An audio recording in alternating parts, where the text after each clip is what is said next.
Bill Applegate here. Hope you're doing well today. I'm going to do a lesson today on a great standard called There Will Never Be Another You.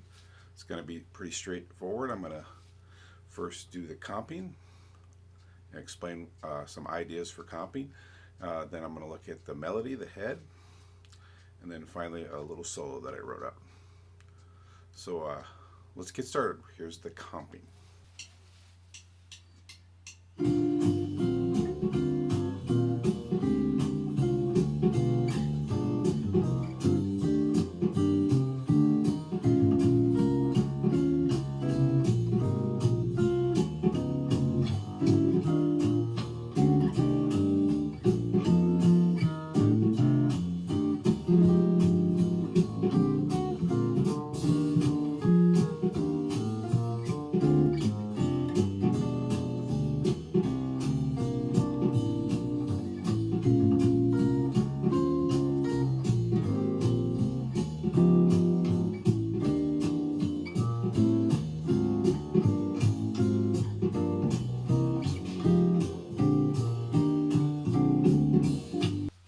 Looking at the comp here, I start right with an E flat major 9, a real typical voicing here. Then if you just lift your pinky, maybe kind of flatten your first finger, you get the 6 9. Now if you lift this second finger here, or take the root down to the 7th,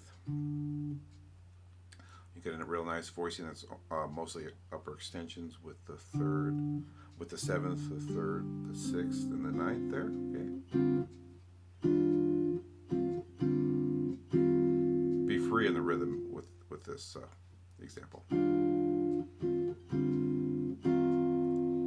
Okay, go into this real typical D minor 7 flat 5 voicing with the root, flat 5th, flat 7th, flat 3rd.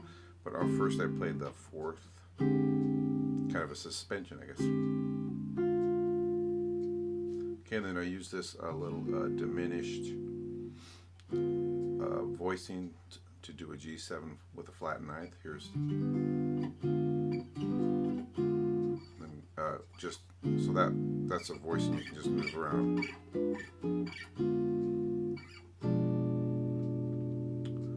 On the G, when you have a 2-5 with a minor, you usually want to have a flat 13th and a flat 9th.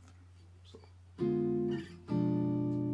okay, this is kind of like if you've done the impressions lesson or anything, this is kind of a quartal type of voicing.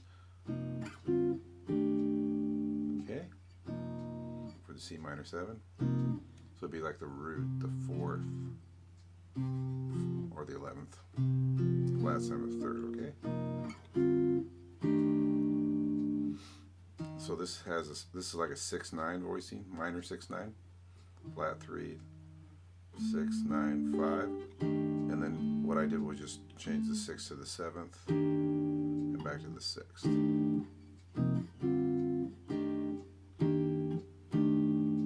Okay, a minor 7 chord with a 11th in the bass. So it's like this chord, but you just have this note instead, which is the 11th.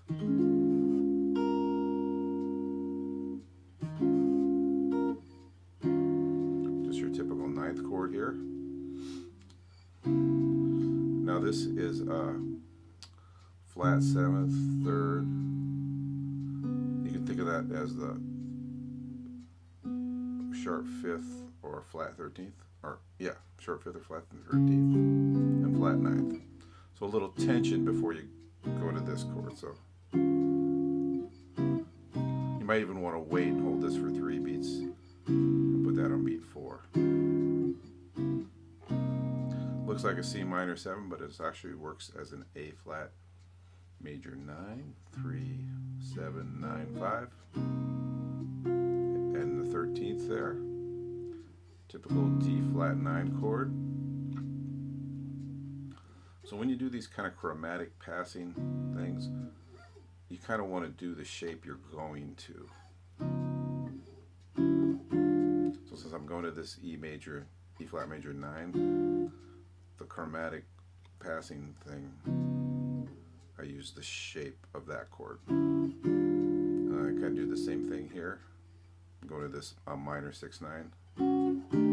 so I pass to it using that same shape. So if you were to do this, it's not quite as effective as this.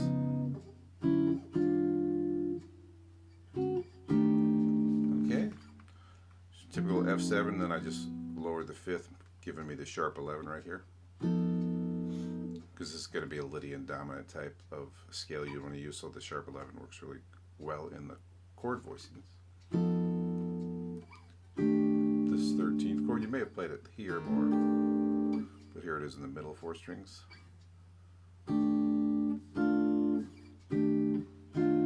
Okay, so remember, take liberties with the rhythm there is a good idea. Typical minor 9, 13th with the 3rd in the bass, 3, flat 7, 9, 13, chromatically down to the 5th. Okay, real typical E flat major 7 voicing, then I just go up to the 4th, back to the 3rd, down to the 2nd. This D minor 7 flat 5 voicing I used before, inverting it down. Remember, a D minor 7 flat 5 has the same notes as an F minor 6, so you might know this as an F minor 6 voicing. Back to that diminished voicing for the G7, haven't added a flat 9 to it. Okay, and then just your C minor 9 here, but I'm kind of arpeggiating it, I guess. Okay, and this is your real typical drop 3 voicing of a minor 7 chord. Going up to the root here, 13th chord.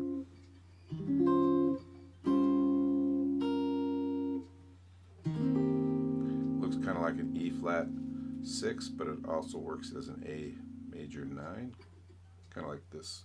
And the root goes up to the 9th. So we got the 5th, 9th, 3rd, and 7th. You may have played this as a D flat 9 before. And then I just took the 5th and lowered it to get the sharp 11th.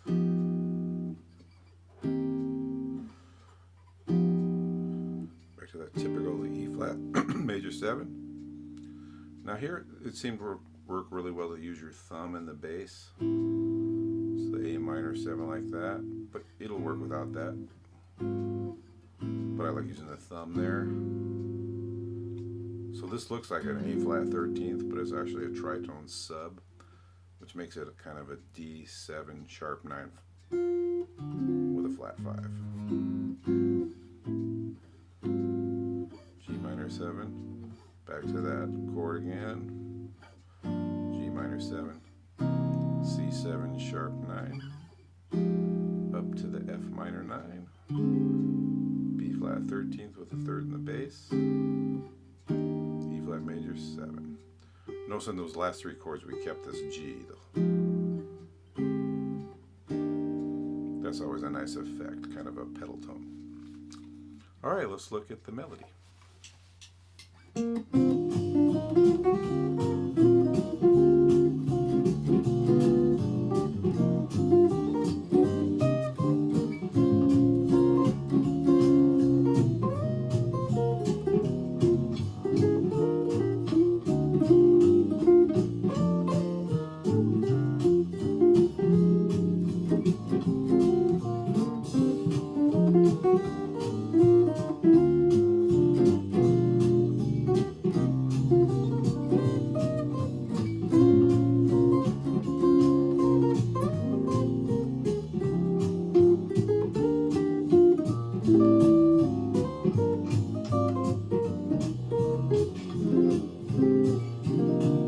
Okay, so when standards like this that weren't really written or borrowed from other sources, the melodies, like in fake books, are written real straight, but you don't really want to play them that way. You want to take a lot of liberties with the melody. So experiment with that. Find things that sound good to you. if you were to play it with someone else, you'd still want to change the rhythm up. You wouldn't want to play it real straight. It'd sound kind of square if you didn't. So if you play it with someone else, you gotta kind of work out what you're going to do for the rhythm. All right, so it starts real nicely. You're in third position.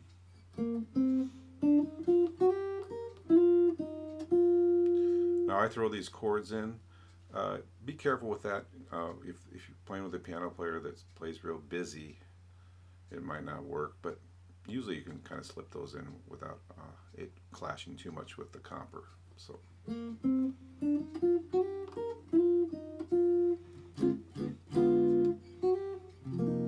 Using this voicing here really works well. So you just do a flat finger there on the minor 9 voicing. Going up here to 8th position.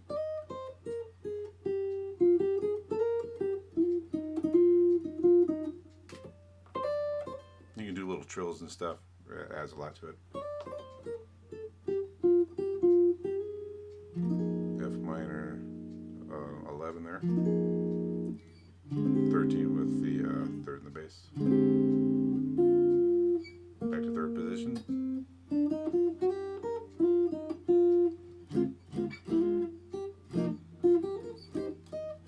I like to put that a little octave there.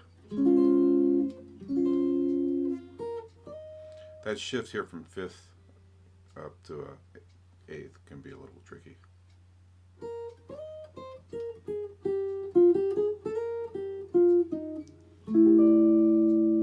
A minor 7 chord like this with the 4th added.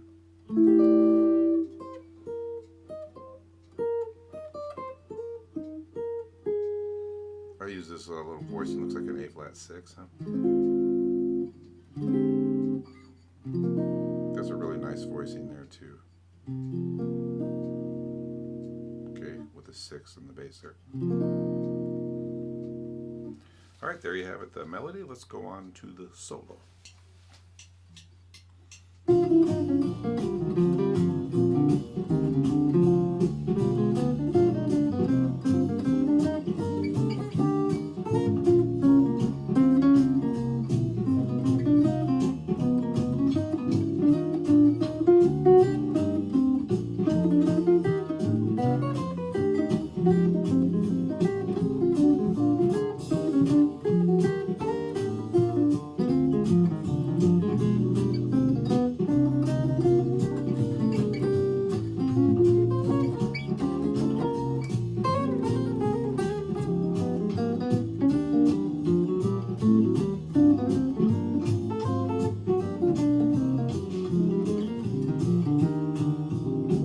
Okay, an improvisational device that I like to use a lot is a enclosure. So I used a lot of those in this little solo, and it starts out with one here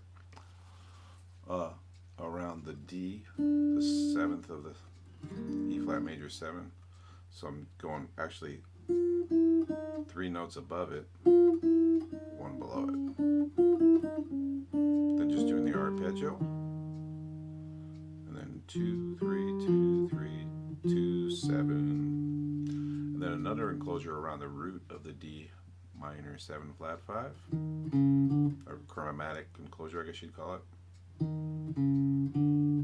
to the 3rd, and then so for the G7 here, you want to use a C harmonic minor scale, which has the flat 9 and the flat 3rd. Those work best. Those work well for minor 2/5s, which this is minor 2/5. Okay.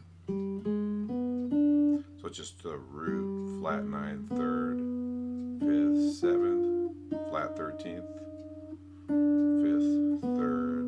Okay. Okay, then a C minor 7, just root, flat 7th, root, 2, 3, going up to the 7th, chromatically down to the 5th, using octaves. Okay, up to the B, flat minor 7, root, 5, 3, 1, just arpeggio notes there. Okay, Then using the 13th here on the flat 7th, E flat 7 chord. Flat 7, 13, 5. Okay. Then I'm kind of thinking of this A flat major 7. 3.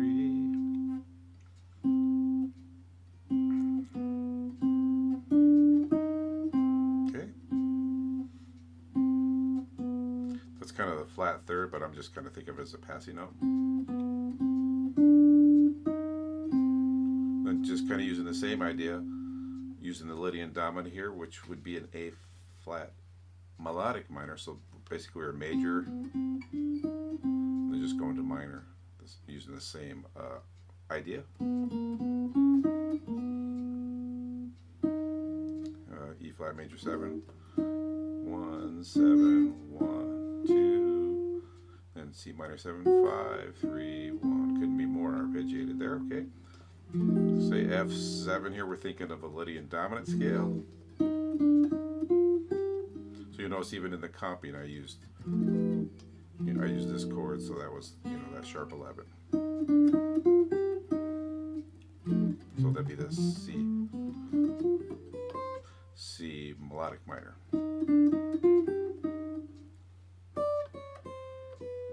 Chromatic notes there, starting on the 13th. Down to the sharp 11th. Okay, here I use an A flat major 7 arpeggio over the F minor 7. Then just the B flat 7th arpeggio. Okay, some more enclosures here. One chromatic one around the 7th and around the 3rd. Then we just have 5, 3, 5, 9, 7. Then just an arpeggio here on the D minor 7. Then some scale notes too. 5. It's actually 7, huh? 7. It's almost like an F minor arpeggio, huh?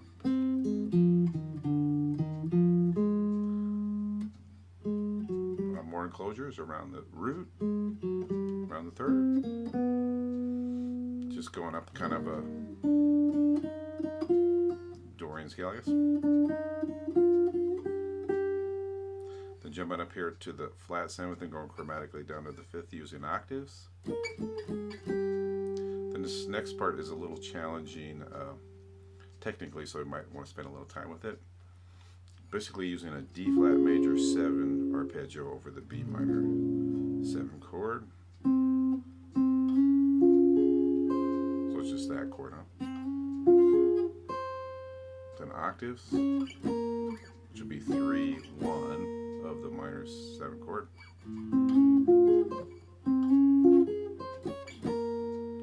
Then chromatically from the 3rd to the 5th of the E flat 7th. So all that is a little tricky. Okay, then I came up with this little triple lick here. I think I wrote it with, I think I just actually played slurred each triplet. I think that works better. Okay, and then Lydian dominant on the D flat 7th chord.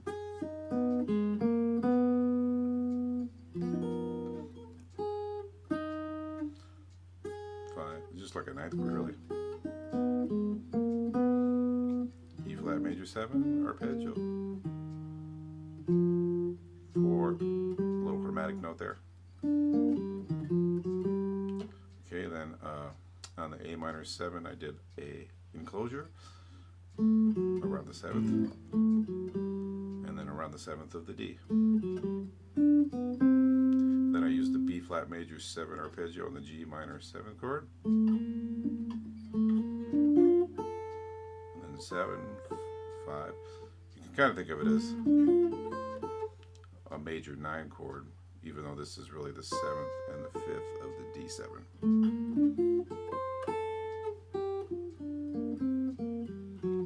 So that's the root 7, 5, 3. So all arpeggio notes, kind of thinking the minor pentatonic in a way. Chromatic note, the F Dorian.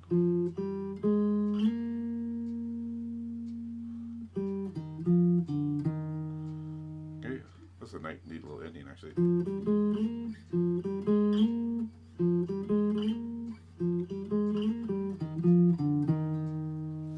All right, there you have it. That's the solo. Okay, there was a lesson there on There Will Never Be Another You. Guitar lesson for that.